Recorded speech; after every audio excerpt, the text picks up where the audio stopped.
After the gate closed, Eris quickly sabotaged the security system, trapping Jansen and his people inside. Following Thomas's friendly farewell, they finally escaped the facility and stepped into this apocalyptic wasteland that had long since turned to scorched earth. To shake off their pursuers, the group was forced to take shelter in an abandoned mall. After some discussion, they decided to search for the resistance, as it was their only hope for survival. They then began scavenging for supplies to prepare for the flight ahead. Just then, Miho discovered a generator. But the moment the lights came on, cranks hidden throughout the mall were awakened. They had to fight their way back, barely making it to the exit, only to find the door locked. To buy everyone time, Winston faced the cranks alone with his gun, but was unfortunately scratched. Fortunately, they managed to escape and survive the night in the ruins. The next morning, they set out on their flight. Only then did they see clearly. The once towering metropolis had been reduced to desolate ruins. Along the way, they not only had to endure the scorching heat, but also stay alert for search drones overhead. Further ahead lay barren desert.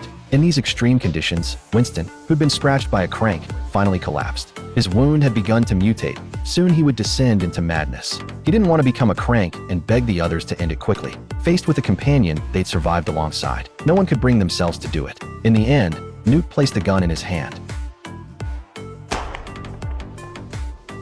This made everyone realize that even with their immunity, they couldn't be certain the flare virus wouldn't consume them. Despair settled over the group. Some were already thinking of giving up after all. In this desolate wasteland, without water or food, they could not possibly survive. Just as their strength reached its limit, Thomas caught sight of lights in the distance. But before they could feel any joy, thunder suddenly crashed and lightning bolts began striking down from the sky. The group ran frantically, but the lightning seemed to target them specifically. Unlucky Miho was the first to get hit, though he only suffered some shock trauma. The others immediately helped him into an abandoned factory. But before they could catch their breath, Teresa sensed something was wrong.